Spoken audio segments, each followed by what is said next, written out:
Buenas tardes, está no ar mais um 3x4, podcast de política do Brasil de Fato, em sua temporada especial de cobertura das eleições 2026. Estamos no ar em formato podcast, mas também videocast, para que você possa também nos assistir com imagens direto aqui dos estúdios do Brasil de Fato. E você pode assistir pelas redes sociais do Brasil de Fato e também pelo YouTube, pelo canal do YouTube do Brasil de Fato. Lá você pode curtir e compartilhar nossos conteúdos, por favor, mas também deixar seu recado, uma mensagem, uma crítica, uma dúvida. Leremos no ar e você também pode nos escutar diariamente, ou semanalmente, né? Toda terça, às 3 horas da tarde, na Rádio Brasil de Fato 98.9. E antes de falarmos sobre o tema de hoje, vou apresentar aqui nosso convidado hoje em carreira solo aqui. Mas eu tenho certeza que mesmo aqui em carreira solo, precisaríamos de 2 horas para discutir absolutamente qualquer tema de física quântica, futebol, Copa do Mundo, política com ele, nosso farol intelectual aqui, Valério Arcari. Boa tarde, Valério. Boa tarde, Igor. Você tá animado hoje. O que você almoçou, rapaz? Eu tô animado porque eu vou falar de política contigo, né, Valério? A gente já tinha falado isso aqui, eu me divirto falando de política. A gente tem que estar animado. Estamos animados. Valério, me diz uma coisa, você acredita em pesquisas eleitorais? Sim, claro. As pesquisas são um recurso técnico que indica tendências de evolução das opiniões da sociedade, e elas... Essa metodologia, ela se sofisticou, o que não significa que não há margens de erro. Evidentemente, o planejamento de uma pesquisa é algo de grande complexidade. E, por outro lado, há sempre que considerar que as sociedades se transformam, Igor. Então, todo modelo teórico, e uma pesquisa ela é construída em torno de um modelo que está sustentado por informação, quase sempre apoiadas nos censos do IBGE. Mas a sociedade está permanentemente em transformação. E a capacidade dos censos, ou seja, a investigação feita pelo IBGE, que, repito, é uma fonte séria de informação. Sim. Ela frequentemente ela não capta todas as transformações que estão ocorrendo.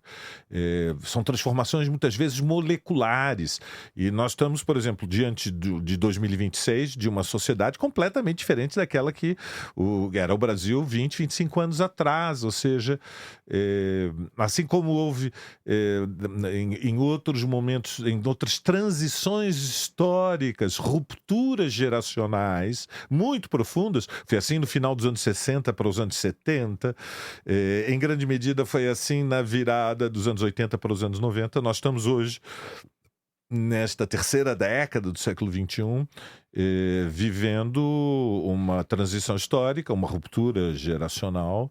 E nem sempre as pesquisas estão na sintonia fina, capturando todas estas mudanças que têm uma dimensão muito atomizada. Mas sim, a resposta é: as pesquisas são uma fonte de informação que merece ser seriamente considerada, sobretudo quando nós observamos a dinâmica da série das pesquisas, ou seja, vemos quais são as tendências e contratendências, fluxos e refluxos.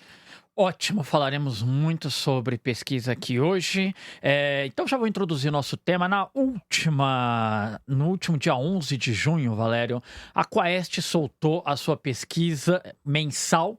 Ela tem a cada mês divulgado índice sobre a disputa presidencial. Mostrou que Lula lidera com 39%, seguido por Flávio Bolsonaro com 29%, Renan Santos e Ronaldo Caiado 3%, Aécio Neves e Romeu Zema 2%, Augusto Cury, Joaquim Barbosa e Samara Costa 1%, Cabo Daciolo, Edmilson Costa e Heró Bezerra não pontuaram. Na Atlas Intel, houve um problema. A pré-candidatura de Flávio Bolsonaro foi ao TSE, o Tribunal Superior Eleitoral, e pediu um embargo da pesquisa de junho da Atlas Intel por conta de uma pergunta sobre o Banco Master. Segundo a pré-candidatura de Flávio Bolsonaro, essa pergunta induzia a resposta do entrevistado para que ele votasse contra o Flávio Bolsonaro, já que estaria Flávio Bolsonaro implicado no escândalo do Banco Master. A Atlas Intel alegou que a pesquisa era a 40ª, a pergunta era a 40ª do questionário, portanto a última, e que o entrevistado antes respondia em quem pretendia votar e somente no último quesito do questionário ele respondia sobre a relação de Flávio Bolsonaro com o Banco Master. Por conta disso, o TSE embargou e a pesquisa não pode ser divulgada, inclusive por nós, veículos de comunicação. Mas pegamos, portanto, a Atlas Intel de 26 de maio, que mostra Lula com 47% e Flávio Bolsonaro com 34,3%. Importante dizer que já no dia 26 de maio, quando foi divulgada essa pesquisa da Atlas Intel, o áudio já havia sido lançado ao mundo, com Flávio Bolsonaro chamando Daniel Vorcaro de irmão e pedindo a ele que cooperasse financeiramente com o filme sobre a vida de Jair Bolsonaro, seu pai. Nessa pesquisa, Renan Santos aparecia com 6,9%, Romeu Zema 5,2%, Ronaldo Caiado 2,7%, Augusto Cury 0,4% e Aldo Rebelo, que já está fora da disputa, 0,2%. Aldo Rebelo, que foi substituído pelo ex-juiz Joaquim Barbosa, ex-juiz e ex-ministro do Supremo Tribunal Federal. Então, o tema de hoje é uma análise de extratos, uma análise sobre o que nos diz os dois dos principais institutos de pesquisa do país em suas pesquisas recentes sobre a disputa presidencial. E aí, meu caro Arcari, queria falar especificamente agora sobre a aprovação e desaprovação. Ela tem, na Atlas Intel, Lula aparece com 48,7% de desaprovação e 47,3% de aprovação. Na Quaest, esse número ele inverte. Sim. 47% de aprovação. Pela primeira vez. É isso, e 48% de desaprovação. Ou seja, me parece que nós temos um teto cristalizado de desaprovação para o Lula, que ele não é superado já há 6 meses. É algo que preocupa a candidatura do Lula, né? A pré-candidatura, a equipe do Lula. Mas existe, na sua análise, existe algum risco desse teto ser rompido, fora fatores externos como o surgimento de algum escândalo e tal? Me parece que já com 6 meses entre 45 e 48, me parece que a gente não tem muita novidade, né, nesse índice de aprovação e desaprovação, né? Não sei, Igor. Não sei. Mas é flagrante dessa chamada polarização, não, né? A polarização é evidente. Veja, eu não estou tão seguro da sua conclusão porque eu não creio que num país como o nosso nós tenhamos possamos ter com esta antecedência do processo eleitoral alguma segurança sobre as dinâmicas que vão ficar cada vez mais intensas, agudas, à medida em que os prazos se aproximam, vai ser necessário tomar decisões. Recordemos que aproximadamente metade da população não acompanha o noticiário político no calor dos acontecimentos. E, por outro lado, quero recordar a todos aqueles que nos ouvem no Brasil de fato, na rádio, no 98.9 que do ótimo, Dial. cara. Qual é o número mesmo? 98.9. Eu quero recordar a todos que nos acompanham que nós estamos numa quarta conjuntura no intervalo de 1 ano e meio. Isto é muito intenso, não é em qualquer lugar do mundo que isto acontece. Ou seja, nós tivemos num contexto de uma mesma situação política, ou seja, quando falamos de sua situação em linguagem marxista, e de resto, pelo método sociológico, também de outras correntes, uma situação política nós analisamos num grau de abstração um pouco mais elevado do que as conjunturas. Ela é determinada fundamentalmente por fatores objetivos que oscilam menos, mas numa mesma situação você pode ter 4 diferentes conjunturas. E tivemos 4. Tivemos uma primeira, no primeiro semestre do ano passado, era crescente a taxa de desaprovação, era claro, uma ofensiva de toda a oposição, sejam os liberais da direita, sejam os elementos mais radicais da direita dura, seja diretamente a corrente bolsonarista, que tem impulso neofascista, eles estavam numa ofensiva e o governo numa defensiva. Isso se inverteu a partir de julho. Como sempre, a mudança de uma conjuntura é determinada por muitos fatores. Pesou o ataque de Trump com o a agressão tarifária que por algumas semanas transformou o Brasil no país que tinha as taxas mais elevadas de acesso ao mercado interno norte-americano, que nós sabemos tem uma importância enorme no que é a dinâmica do capitalismo contemporâneo. Teve as trapalhadas do bolsonarismo e dos seus aliados no Congresso Nacional, numa campanha pela anistia de Bolsonaro, às vésperas do julgamento que condenou Bolsonaro, e 4 oficiais de altíssimo escalão, generais de 4 estrelas, à prisão por golpismo, por estarem associados, cúmplices, instigadores até de um plano verde-amarelo que cogitava assassinar Lula, o vice-presidente Alckmin, e na época o presidente do Superior Tribunal Federal, Alexandre de Moraes.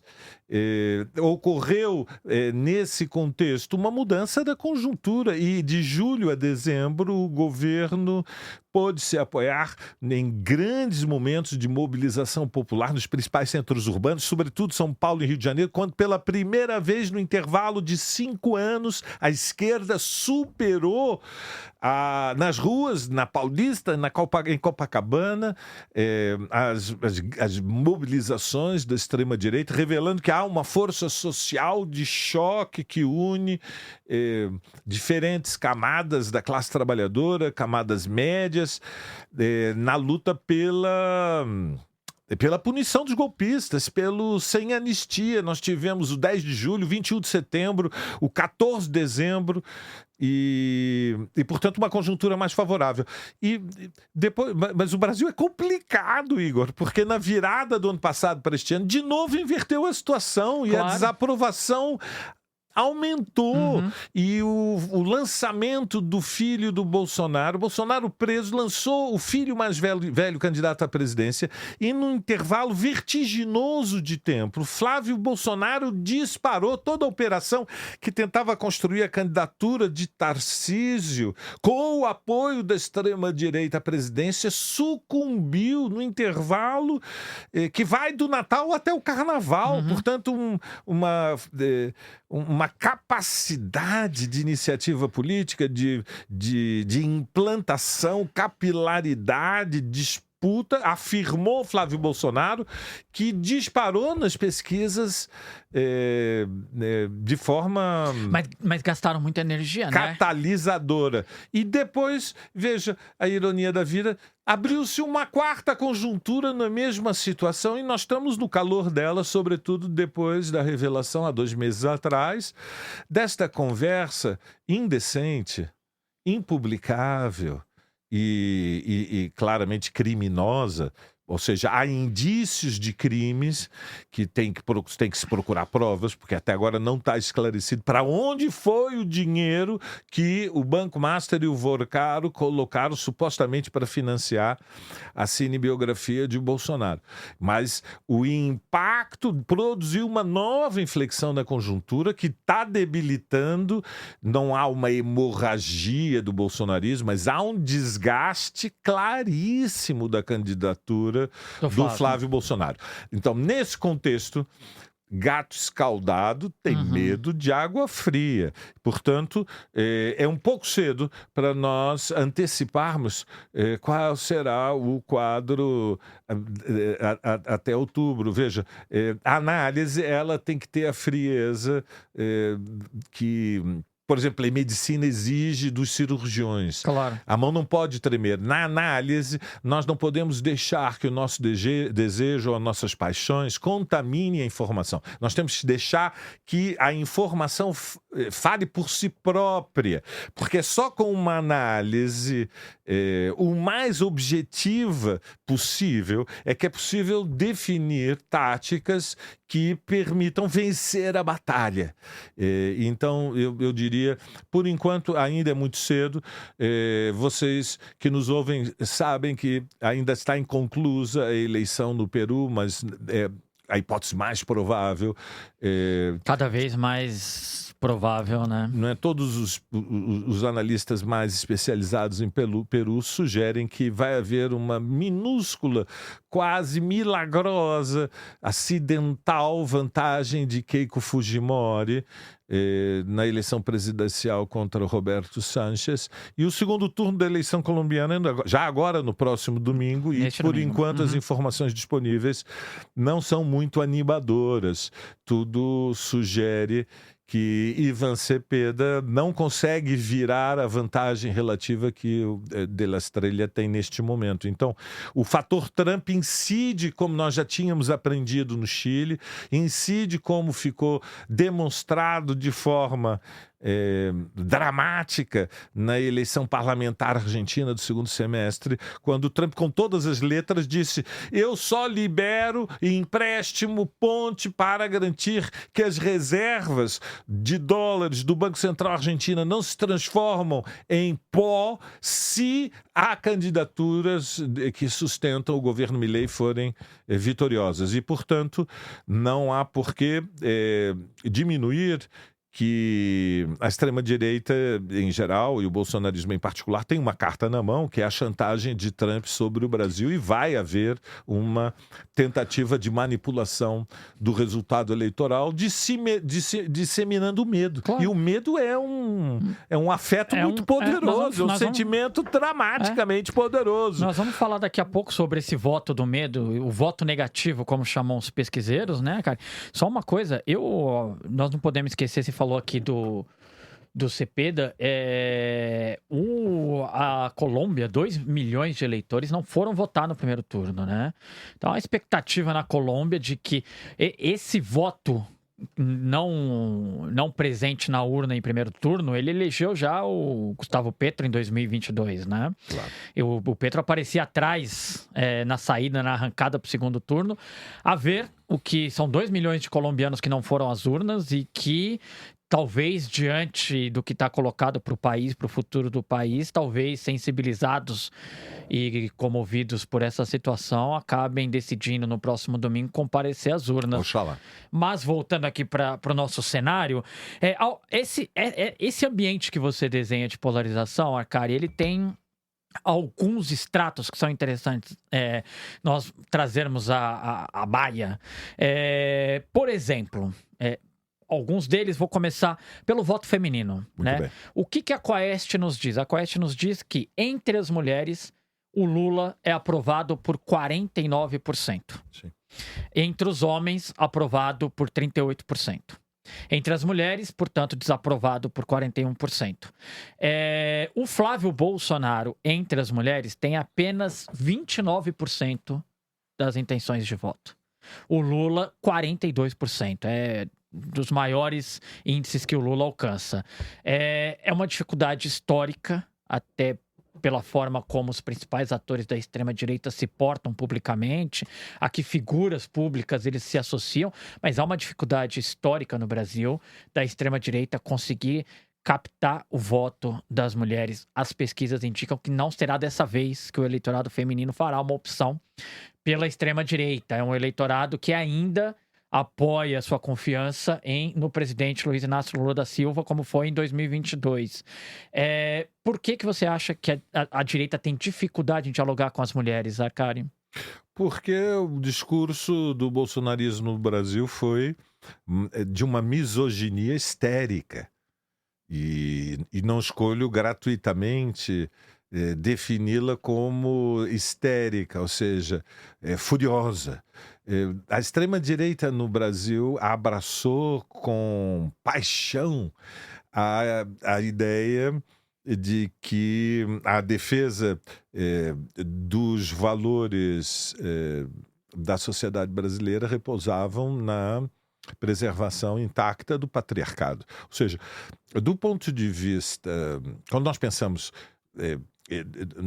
na média e longa duração, o Brasil foi uma das últimas grandes sociedades a fazer a transição do mundo rural para o mundo urbano.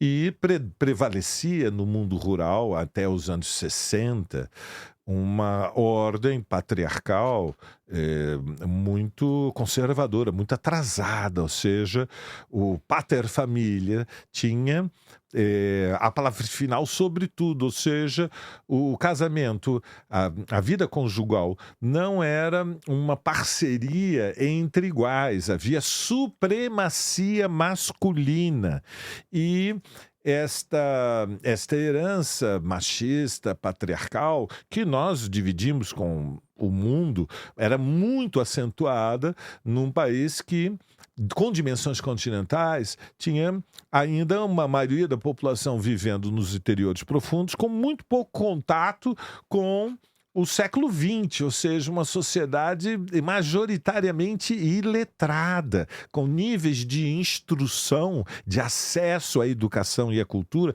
rudimentares, em que a oralidade prevalecia. Mas nós vivemos uma experiência excepcional, Igor.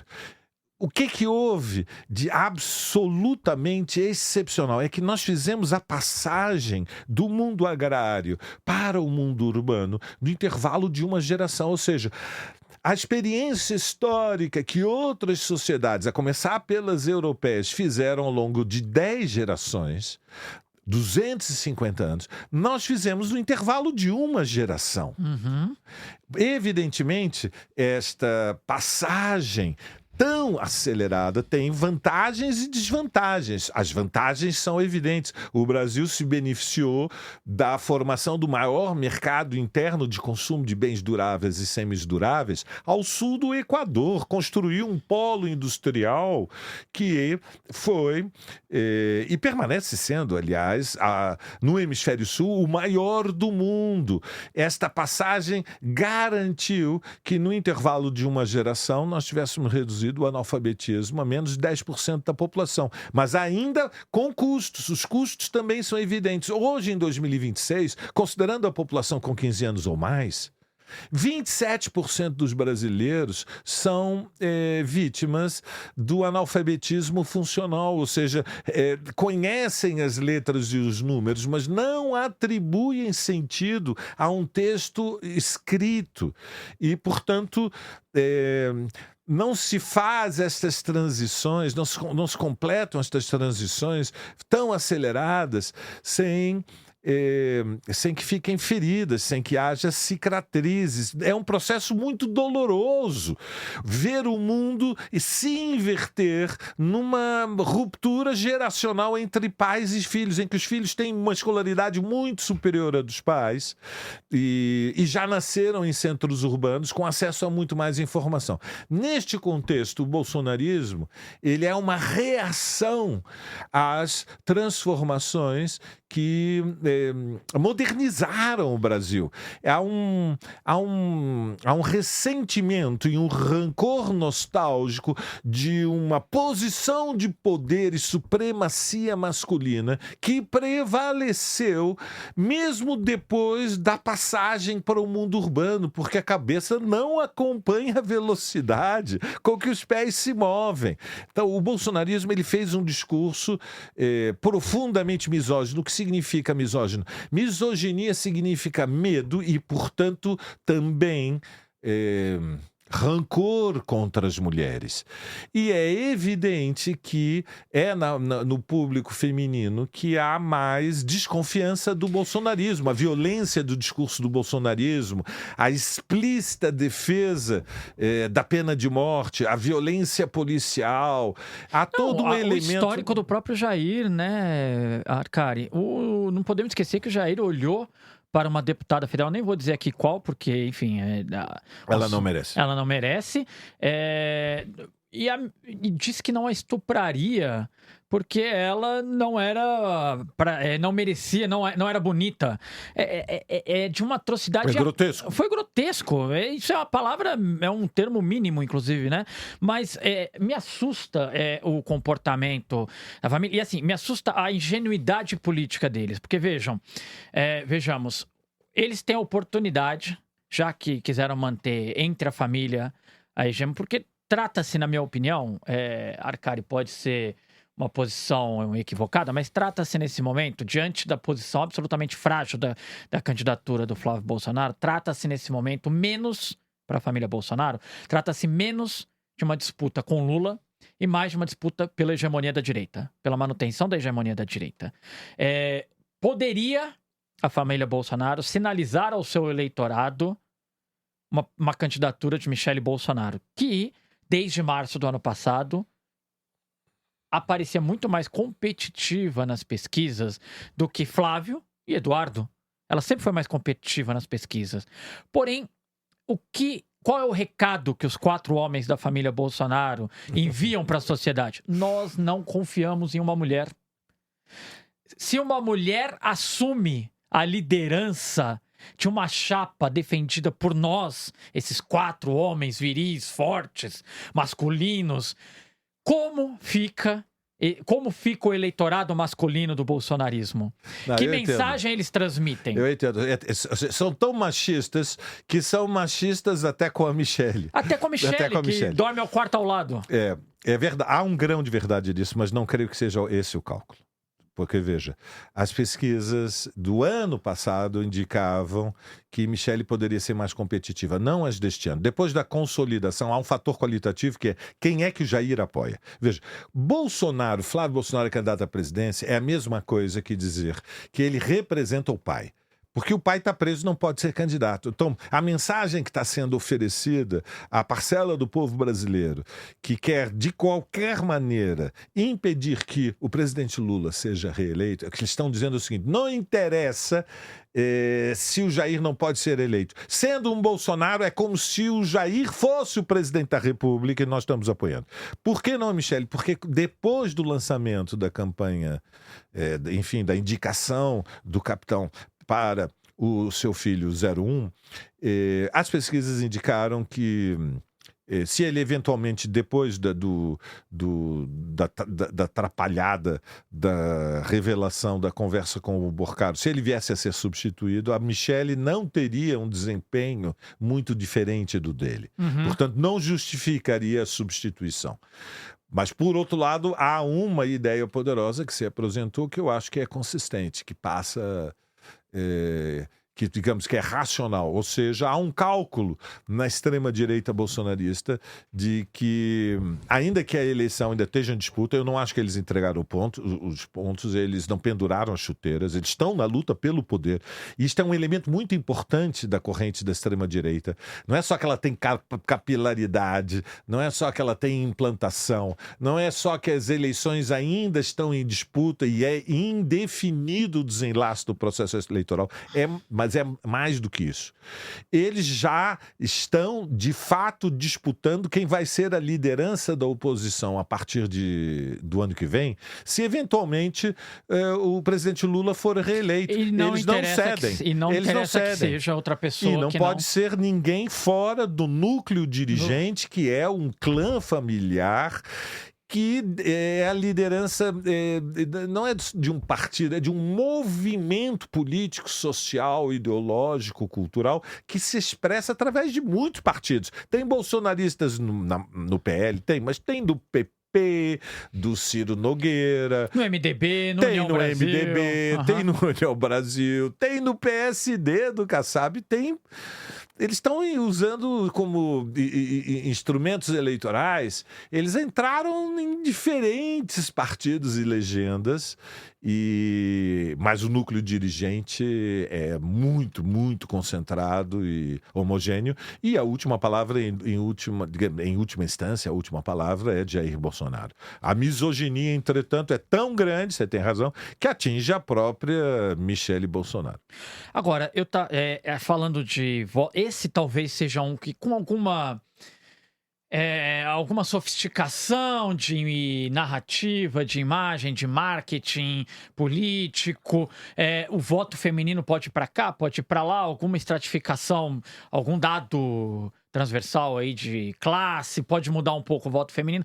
Mas tem um que me parece um pouco difícil, Arcari, de mudar essa correlação de forças, que é se nós olharmos para a Quaest, agora do dia 11 de junho, portanto, 5 dias atrás.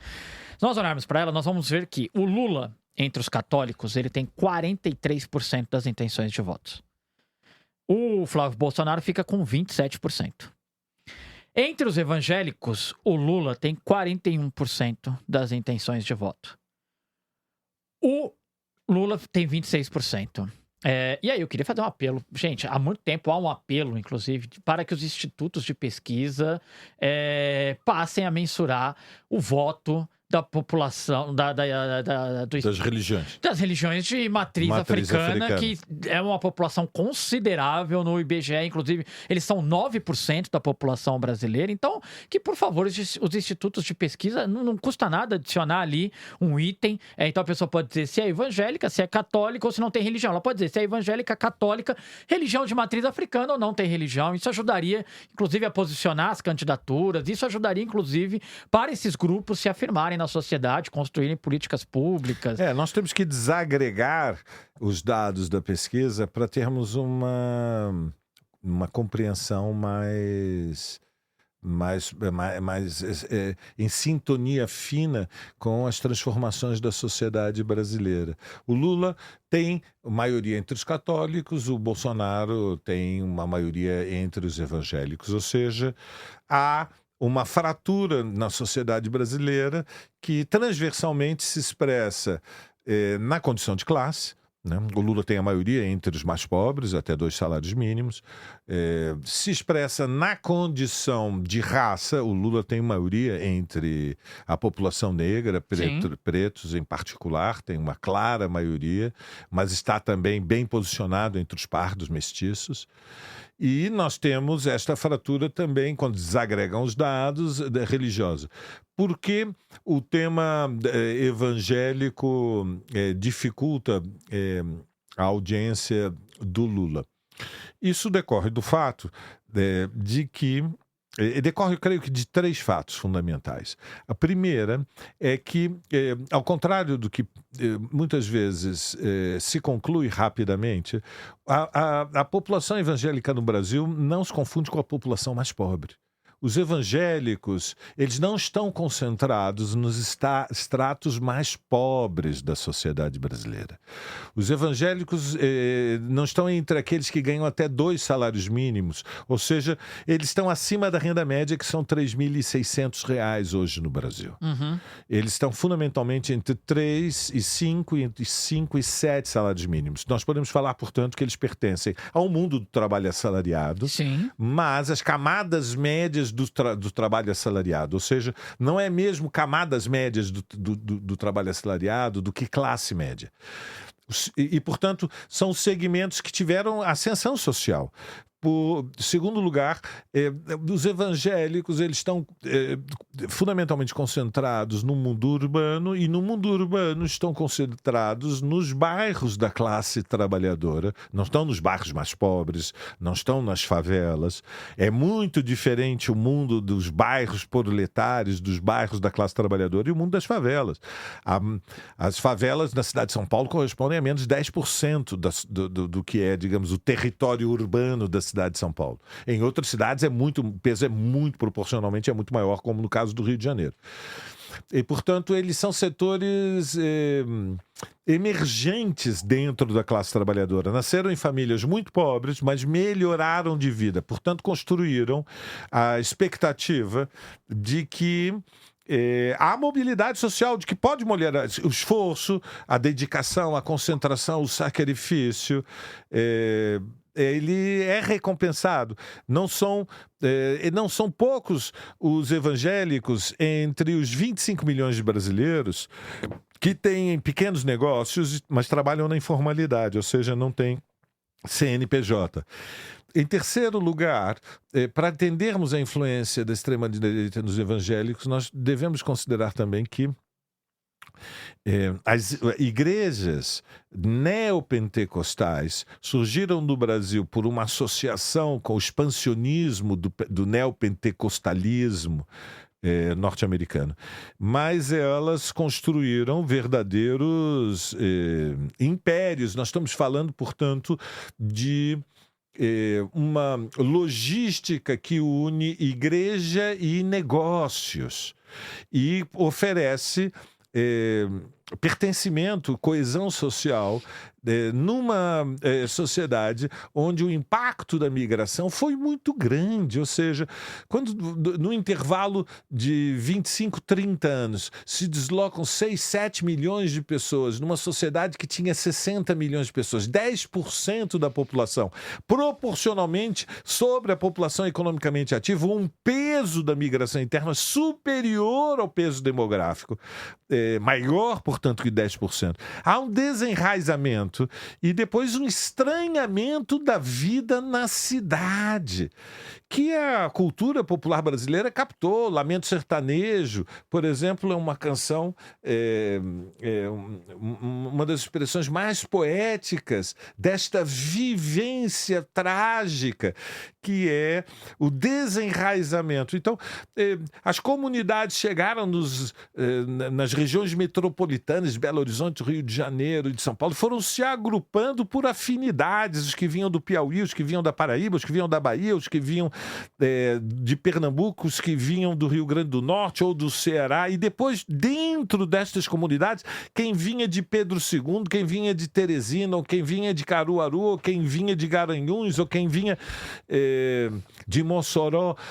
São formas de tentar construir laços sociais, reconstruir laços sociais num processo que não teve paralelo no mundo antes do Brasil, só depois. Hoje nós estamos vendo a China completando um processo muito semelhante, mas antes do Brasil viver esta transição histórica, o mundo não tinha visto nada parecido. Claro. Então é nesse contexto que surge a tragédia subjetiva, ou seja, emocional, da humilhação, da dor, da discriminação, o sofrimento do não pertencimento. O que as igrejas evangélicas fizeram foi uma implantação, formando pastores num ritmo muito acelerado, recrutando quadros intelectualmente mais capazes das fileiras desses estratos ascendentes de trabalhadores, dando grande autonomia aos pastores, e eles foram construindo micro-igrejas federalizadas num tipo de modelo descentralizado que foi extraordinariamente bem sucedido, porque ele se apoiava num apoio de uma coluna vertebral, uma logística de uma coluna vertebral central, no centro de cada uma dessas igrejas, mas depois no autofinanciamento, na capacidade de gerar recursos de baixo para cima, por uma verdadeira implantação que respondia às necessidades, em primeiro lugar, das mulheres dentro destas comunidades. Ou seja, arrimos de família. Sabemos que um dos efeitos colaterais desta transição histórica era a ruptura dos núcleos matrimoniais. Ou seja, nós temos num Brasil que é completamente diferente de meio século atrás, nós temos hoje no país mais de 30% das residências no Brasil em que o arrimo de família é a mulher. Por quê? Porque houve ruptura dos casamentos, porque houve desagregação familiar, porque houve divórcio, porque o sofrimento emocional levou ao desentendimento entre maridos e mulheres. E a implantação pentecostal, ela foi capaz de responder e preencher esse sofrimento da solidão. Eu vou rapidamente aqui, né? Olha, nós recebemos, viu, o Patrick mandou aqui, a perspectiva agora tem que ser mais focada no encaixe das peças narrativas com adequado discernimento e ponderação. O Stefano mandou parabéns pelo trabalho, BDF, pra cima, camaradas. Agradecer aí os comentários na nossa transmissão. Eu vou aproveitar, Arcari, um rápido recado para você que acompanha o trabalho do Brasil de Fato. Nós temos aqui múltiplas linguagens, plataformas, então você pode acompanhar o trabalho que a equipe de jornalismo do Brasil de Fato faz, escoando pelos podcasts, escoando também pelas produções do audiovisual, documentários. Tivemos agora a gratíssima surpresa, um documentário do Brasil de Fato sobre as máquinas chinesas, o potencial para a agricultura familiar que a implementação, a chegada das máquinas chinesas ao Brasil pode trazer. Foi indicado a um dos maiores prêmios de jornalismo que temos atualmente, que é o Prêmio Gabriel Garcia Marques, o Prêmio Gabo, da edição de 2026. Estaremos, portanto, o Brasil de Fato é finalista, estaremos lá acompanhando o resultado. Também o site do Brasil de Fato. Então, você que acompanha essa vasta produção do jornalismo do Brasil de Fato, acompanha o noticiário, a agenda política do país, doe, contribua com a nossa produção, é doe@brasildefato.com.br. Vou repetir aqui, doe@brasildefato.com.br. Sua contribuição é também um ato político em apoio à comunicação popular. Eu estou de volta agora com Valério Arcari, historiador. Valério, você estava falando aqui de estratificação. Eu fui dar uma olhada nos dados, né, por classe. Aí eu vi que na Quaest, na Atlas Intel de maio, tem um dado um pouco mais refinado que dá pra gente ler, que é o seguinte: quem ganha até R$2.000, nessa faixa, Lula é aprovado por 51% da população. É esmagador. Esmagador. Ganhando em primeiro turno. Ganhando em primeiro turno, tá? Quem ganha acima de R$10.000, aí vem um dado interessante. Quem ganha acima de R$10.000, Lula é aprovado por 56%. Mais alto ainda. Mais alto ainda. Esmaga no primeiro turno. Exato. Porém, isso que você nos alertava aqui, essa classe média, quem ganha entre 2 e 4 salários mínimos, Lula é aprovado por apenas 40%. Apenas aqui em relação aos outros dados, claro, né? Mas apenas por 41%. Reforça um pouco o que você estava nos dizendo aqui, né? Sim, as camadas médias dos trabalhadores. Dos trabalhadores. Que não é a classe média. 2 a 4 salários. Nós estamos falando de trabalhador aqui, gente. Trabalhadora. É classe trabalhadora, tá? Agora, também nos dá, talvez, um sinal, Arcari, de que essa movimentação do governo, esse impulso do governo tomado a partir do 7 de setembro, naquela cronologia que você faz, quando as ruas sinalizam para o governo federal de que as massas podem se mover, quando seus interesses eles estão geograficamente bem colocados na política, bem identificados na política. Então, a partir daquele impulso tomado pelo governo, surge, por exemplo, a isenção do imposto de renda, a política pública de incentivo, de subsídio para a compra do gás, que parece uma bobeira, uma bobagem para quem está em São Paulo, Rio, grandes centros, mas isso é capaz de mudar a perspectiva do mês de uma família. Claro. Hoje, um botijão de gás para uma cozinha está quase R$200. Claro. Quase R$200 numa família que tem R$600. Isso significa que essa família ela vai ter que se adaptar para cozinhar com carvão. Claro. E isso causa acidente doméstico. Isso muda completamente a realidade das famílias. Então, essas recentes políticas públicas, esse empenho recente do governo em encampar agora a 6x1, o fim da 6x1. Esse recente empenho do governo, eu digo recente porque, assim, para mim é muito nítido que, dentro daquela cronologia que nos fazia o Arcari aqui, é a partir de agosto, setembro do ano passado, que o governo decide mudar a linha. Porque mantivesse o governo que estava sendo adotado até agosto, setembro do ano passado, não sei se o cenário seria o cenário que nós temos hoje. Mas me parece, Arcari, então, dentro da sua proposta, que esse ponto de partida, ele é fundamental para esse dado aqui que nós estamos vendo, de 51% de aprovação do governo entre as camadas mais pobres e 56% entre aqueles que ganham mais de 10 mil reais. É que quando falamos quem ganha mais de 10 mil, já estamos falando de instrução superior. Exato, eu ia chegar aí. Você desagrega os dados. Eu ia falar que cruza os dados com escolaridade. E salário. E aí a leitura da política, a leitura da economia do país, ela muda também. Mas eu queria ficar um pouco que nos mantivéssemos aqui no debate sobre essa população mais pobre, que 51% aprova o governo Lula. Aprova a partir do momento que a comida chega no prato, né? Ou seja, nós vemos ainda sobrepor o fator ideológico, o fator econômico, né, Arcari? O fator econômico tem muita importância. Nós não temos, por enquanto, Igor, como mensurar, não temos uma medição muito precisa. Ou seja, uma análise ela deve ser considerada séria quando aquele que faz a análise admite que não sabe o que não sabe. Isso tem uma certa importância. Chama-se rigor metodológico. O que nós não sabemos e o que nós não sabemos?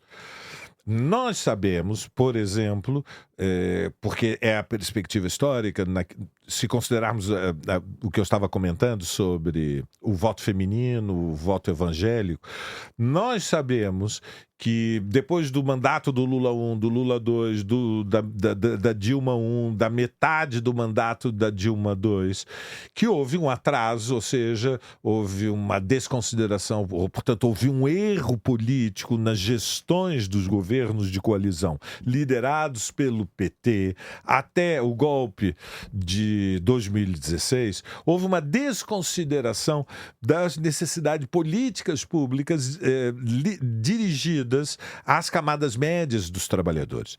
Começando, por exemplo, pelo fato de que a base da classe trabalhadora que estava pagando imposto de renda era cada vez mais extensa. E, portanto, entre os trabalhadores das camadas médias, nós estamos falando de professores, funcionários públicos, metalúrgicos, em boa parte nós estamos falando de petroleiros, nós estamos falando de todo este segmento da classe trabalhadora que tem contratos, que tem sindicatos, que tem capacidade de negociação. Estes segmentos, eles viram os deserdados da terra, ou seja, os realmente muito pobres, ascenderem socialmente, pelo menos nos seus padrões médios de consumo, em função de políticas públicas ultra justas, necessárias, inadiáveis de transferência de renda. Mas, quando nas camadas médias, que muitas vezes vivem nos mesmos bairros dos despojados, dos realmente muito pobres, convivem lado a lado como vizinhos, remediados e muito pobres, surgem rancores e ressentimentos entre os remediados, porque eles estão vendo os muito pobres trazendo para casa os mesmos produtos de consumo que os remediados trazem, mas são os muito pobres que estão recebendo transferência de renda, e os remediados não estão recebendo nada. Isso gera inveja, rancores, ressentimentos, rivalidades. E, portanto, houve erros nas políticas públicas ao não compensarem as camadas médias com respostas às suas necessidades mais urgentes, que estão concentradas fundamentalmente aonde? Em educação, segurança e saúde.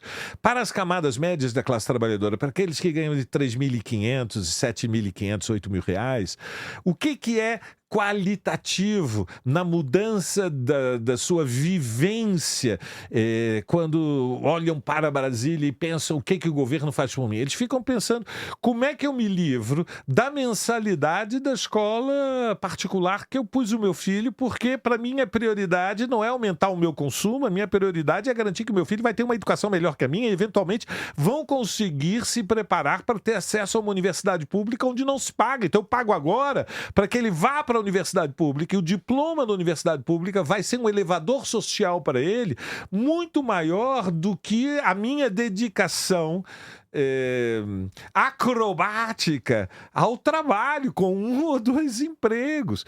O que é qualitativo para as camadas médias de trabalhadores é o plano de saúde. Será que eu continuo pagando o plano de saúde para os meus pais, ou eu confio absolutamente no SUS? Se puder se liberar do plano de saúde, a sua vida já se transforma. Para os mais pobres é o SUS, para os mais pobres é a escola pública, não tem ai, ai, ai, iuiui, chama a tia Chica, Deus me cuida. Não tem índice, não Copom, tem, Selic. não tem nada disso. Mas para quem está Claro. entre 3.500 e 7.500, a mensalidade da escola pesa, a mensalidade do plano de saúde pesa. Foi nesse segmento que os governos do PT perderam base social. E a ironia da história é que lá atrás, nos anos 80, o PT se construiu, e a esquerda se construiu, neste segmento da classe trabalhadora, as camadas médias, que já tinham uma escolaridade um pouco mais elevada, pelo menos um ensino médio completo.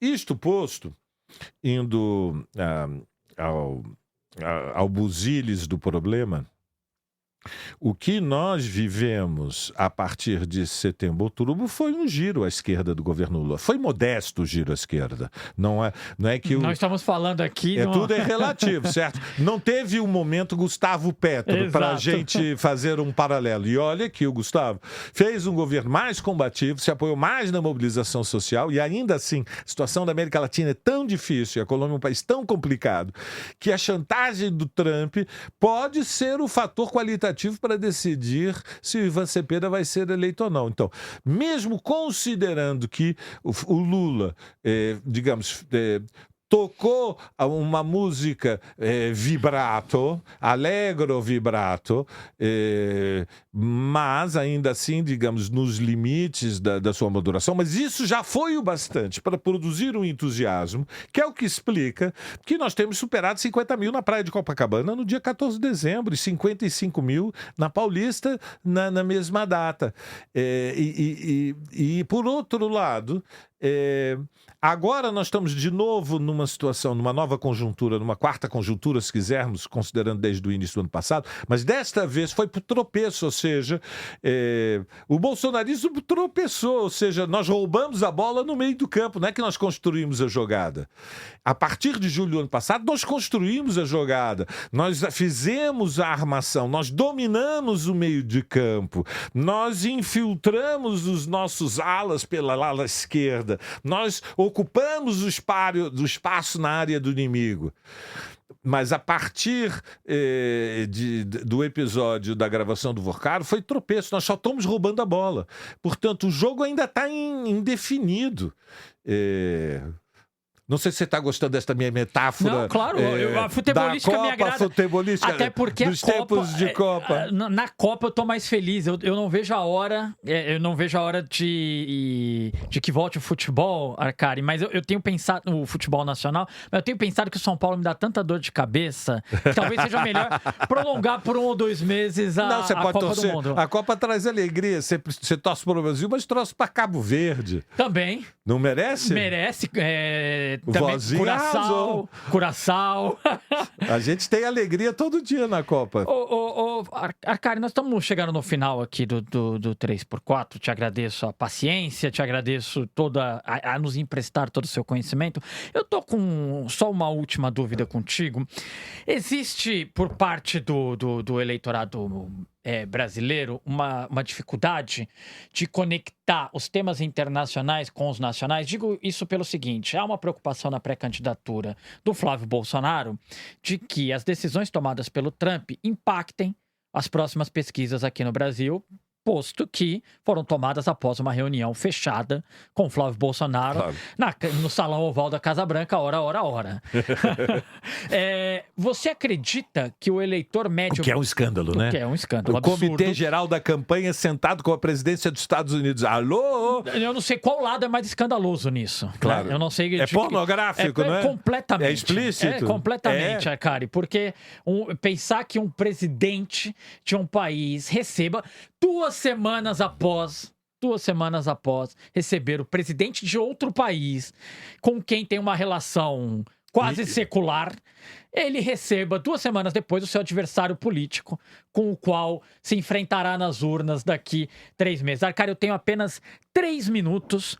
Queria te escutar. Você acha que o eleitor brasileiro tem motivos, o Flávio Bolsonaro, para se preocupar? O eleitor médio brasileiro, ele faz essas conexões?